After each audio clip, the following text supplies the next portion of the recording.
Live कार्यक्रम और आप सभी किसान भाइयों का इस कार्यक्रम में बहुत बहुत स्वागत है। साथियों, ये आज का ये विशेष कार्यक्रम है और इसमें हमारे साथ हैं उत्तर प्रदेश में गन्ना विकास विभाग के अपर गन्ना आयुक्त और उत्तर प्रदेश गन्ना शोध परिषद के निदेशक आदरणीय श्री वी के शुक्ला साहब। और ये विशेष कार्यक्रम किसान भाइयों आपको जागरूक करने के लिए ही ये बनाया जा रहा है और दिखाया जा रहा है, क्योंकि गन्ना किस्म जो 11015 है या PV 95 है, उसको लेकर के किसानों में बहुत ही भ्रम की स्थिति है। और यहाँ पे उसी को देखते हुए गन्ना विकास विभाग द्वारा निदेशक महोदय के अंडर में ये एक्सपेरिमेंट लगाया गया है, सिर्फ आपको ये दिखाने के लिए कि जब 11015 हम यहाँ लगाते हैं, उसमें परीक्षण करते हैं और उसमें जो रेड राट का स्ट्रेन है वो डाला जाता है तो क्या स्थिति आती है। तो हमारे साथ है पादप रोग वैज्ञानिक डॉक्टर सुजीत प्रताप, ये आपको बताएंगे कि किस तरीके से इसमें ये लक्षण दिखाई पड़ रहा है। नमस्कार कृषक भाइयों, अभी आप खड़े हैं CO 11015 के प्लॉट पे। आप ये देख रहे होंगे, ये 4-5 लाइन का जो हार्वेरियम तैयार किया गया है, ये 11015 का है। निदेशक सर के आदेश से हम लोगों ने इसमें, चूंकि इसमें रेड राट की कुछ शिकायत थी, इसकी पुष्टि के लिए उत्तर प्रदेश गन्ना शोध परिषद शाहजहांपुर के पादप रोग अनुभाग के तहत ये एक्सपेरिमेंट किया गया। 1 साल का ये रिजल्ट दिखा रहा हूँ।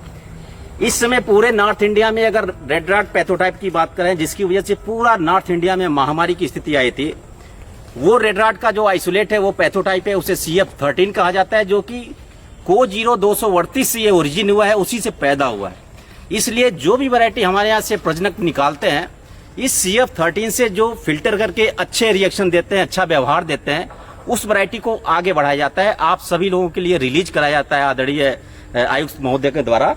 उसी के परिप्रेक्ष्य में हमने CF13, आप देखोगे यहाँ पे CF13 जो कि रेड राट का इनाकुलम है, और ये रेड राट का वही इनाकुलम है जो कि Co0238 में पूरे उत्तर प्रदेश में महामारी की स्थिति ला दिया था। और इस वजह से CF13 से सबसे पहले 11015 कृषक हित में हम लोग चूंकि पहले किया गया था, कृषक की डिमांड थी, इसकी वजह से निदेशक सर की वजह से आदेश से हम लोगों ने किया। CF13 से रिएक्शन, इसमें इंजेक्शन एक चूंकि आता है, चूंकि जब हम परीक्षण करते हैं तो सारे परीक्षण में वैज्ञानिक विधि को अपनाया जाता है।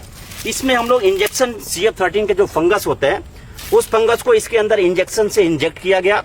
और इंजेक्शन ये अगस्त माह में लगाया जाता है, जब हमारे इस समय 90% 80% से ज्यादा आर्द्रता होती है और टेम्परेचर लगभग 30 डिग्री सेंटीग्रेड के आसपास होता है, उसी समय इसमें इंजेक्शन लगाया जाता है। और इसमें इंजेक्शन लगाने के ठीक 10वें दिन या यूं कहें 1 सप्ताह में ही रेड राट का जो इसमें सिम्टम होता है, ये रेड राट के बिहेवियर दिखने लगे। और आज के डेट में आप देखो 11015 में CF13 जो कि 238 का इनाकुलम है, पूरी तरह से पौधा ऊपर से टॉप टू बॉटम ड्राई हो चुका है। और पूरे हमारे ये हार्वेरियम जो भी हमारा ये क्यारी लगी हुई है, ये सारा CO 11015 का प्लॉट है। पूरा का पूरा प्लॉट इसमें CF13 से ड्राई हो चुका है। इसीलिए किसान भाइयों से मेरा आग्रह है कि जहां भी हम इसकी प्लांटिंग कर रहे हैं, आगे से अगर प्लांटिंग अभी तक हमने किया तो आगे आने वाले समय में 11015 के साथ बुआई कदापि नहीं करना चाहिए। अन्यथा क्या होगा कि अभी हम पूरा प्रदेश CO 0238 से महामारी के चपेट में आया था। आगे हो सकता है कि 11015 यदि कोई किसान भाई बढ़ाता है, निश्चित रूप से महामारी आने की संभावना है, क्योंकि इस CF13 एक ऐसा इनाकुलम है जो कि बहुत ही ताकतवर है। और इस ताकत की वजह से 238 को इसने धराशायी कर दिया।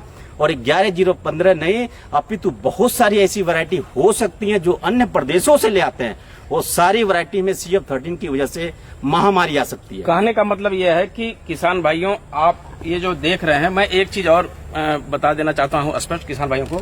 जो ये आप देख रहे हैं 3 लाइन इधर और 3 लाइन इधर, इसके किनारे जो हरे गन्ने दिखाई पड़ रहे हैं वो अलग किस्म के हैं। ये केवल 11015 है और इसका मकसद यही है। आज स्वयं निदेशक महोदय इसका परीक्षण कर रहे हैं और आपके सामने हैं यहाँ पे।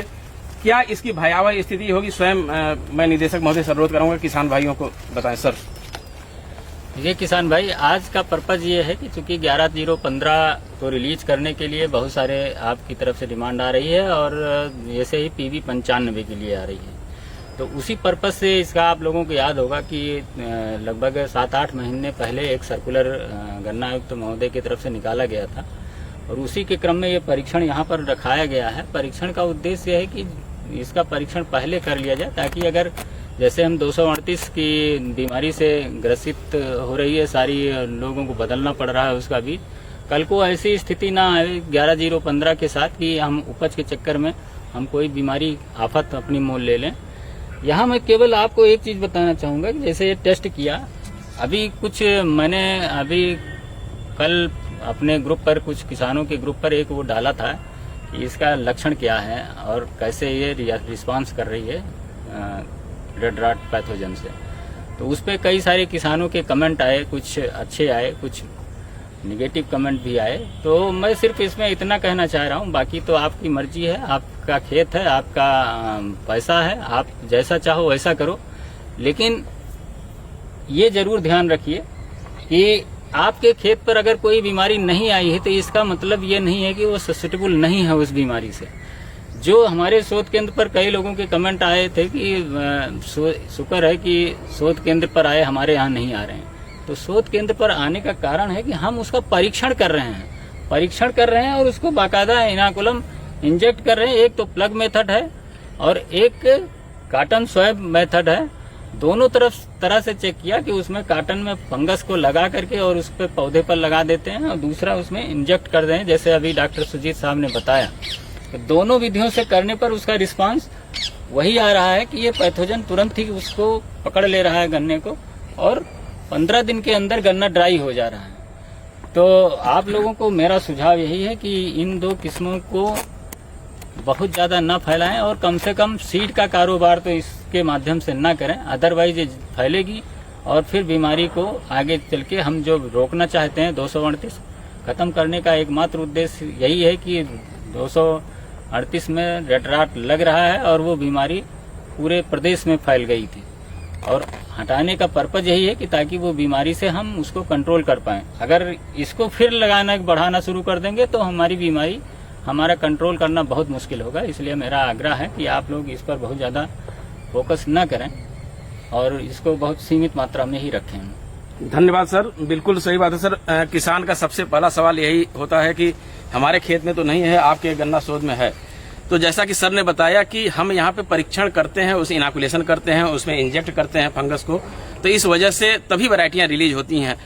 तो ये एक उद्देश्य था कि आपको इससे जागरूक किया जाए, इसकी भयावह स्थिति से आगे चल के आगे और कोई स्थिति ना हो जाए।